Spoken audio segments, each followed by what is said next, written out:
To Arne Duncan, United States Secretary of Education. The causes of de facto segregation in lower education. The United States has an interesting past with segregation. Starting in the 17th century, soon after colonization of North America, slaves were commonplace. For the next 150 years, the North American colonies, and eventually the United States, relied on the work of slaves.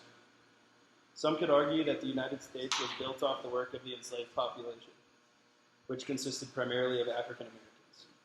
By the middle of the 1800s, the country realized that slavery was actually a very big problem, and the industrial North decided to fight the agrarian South. Once the North won the Civil War, slavery was abolished. However, when the slavery ended, the segregation did not. Separate restaurants, bathrooms, and more specifically schools were the norm in American society.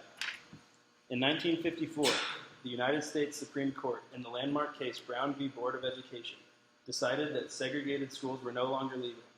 This changed the precedent that had been set in 1861 during the Plessy v. Ferguson case. Now that segregation in schools was illegal, you would think that schools would be much more equal and well-balanced between races. But 60 years later, the school system is still heavily segregated. According to researchers Jen Manuel Krogstad and Richard Fry, only 15.9% of white students attend a school with the majority of students that are minorities. With that, more than 75% of black and Hispanic students attend these majority-minority schools. While it is not by law, it still occurs. This type of segregation is known as de facto segregation. De facto segregation is, in simple terms, the type of segregation that just happens. It occurs because of housing patterns, locations, and a number of other reasons. De facto segregation in lower education is alive and well in the United States. Finding out what creates it is the first step to ending it. Geographic location and the features of the schools, including teachers and the actual physical learning space, play a major role in the de facto segregation of our schools today. The following are all the factors that lead to de facto segregation. Geographic location of the school is the first cause of de facto segregation. Take Kansas City, for example. There is a clear dividing line in the community. Troost Avenue, running north to south, separates the east and west side of the city, and also two cultures. On the west is the predominantly white population of the city, and on the east is the predominantly black side of the city. Troost Avenue defines segregation perfectly.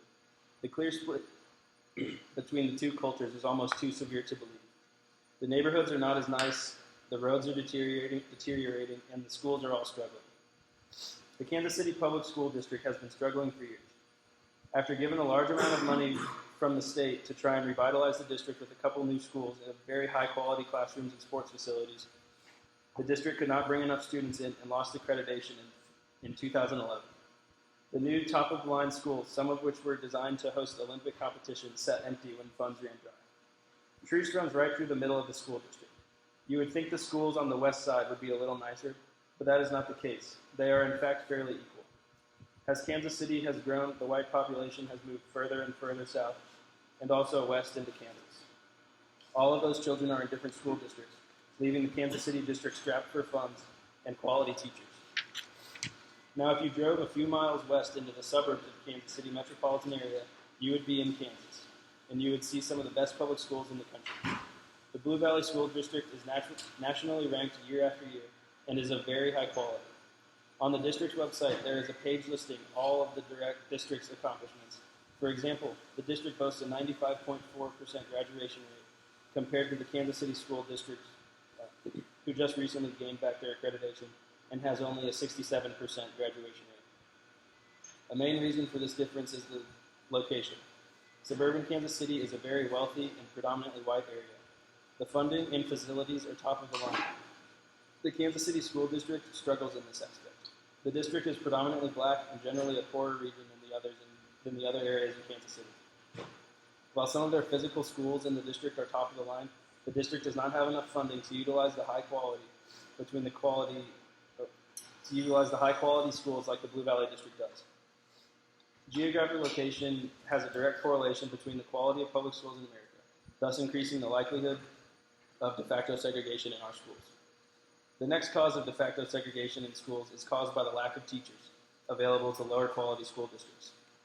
First of all, the number of teachers in the United States has dropped in recent years. According to an article by Laura McKenna, the numbers of education majors in the United States has fallen from 179,000 in 2012 to 164,000 in 2013.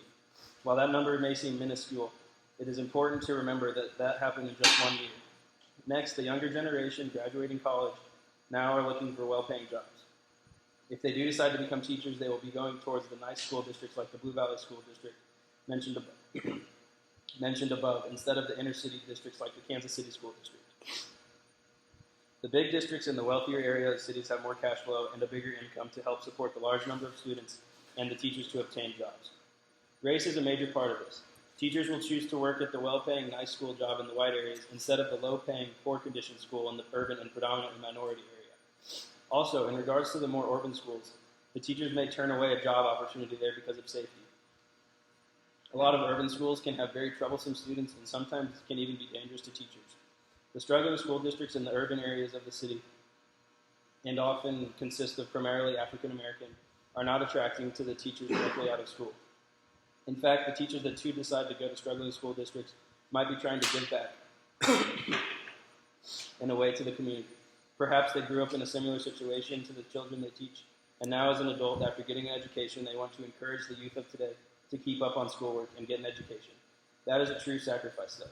Not many people are willing to do that, give up a bigger paycheck in order to help out a struggling school. The final factor for de facto segregation in schools today is because of the physical learning space. Once again, this mainly comes down to funding. More than half of the nation's schools need to be renovated. According to the National Center for Education Statistics, it would cost about $197 billion to get the schools in good condition. While that number represents every school in the country that needs repairs, it is obviously too high to spend that money to renovate schools. However, the more funding, the nicer the school building, better teachers, more field trips, and just better overall learning experience for students. With all of the changes in the laws regarding school segregation, it is surprising that schools are still segregated.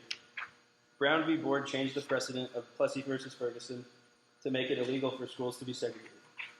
However, in today's world, segregated schools still exist. De facto segregation, which is the type of segregation that just happens, is happening in this country. All three of the factors I mentioned above relate back to funding. With more funding, the neighborhoods around the schools could be improved, thus increasing the numbers in the neighborhood.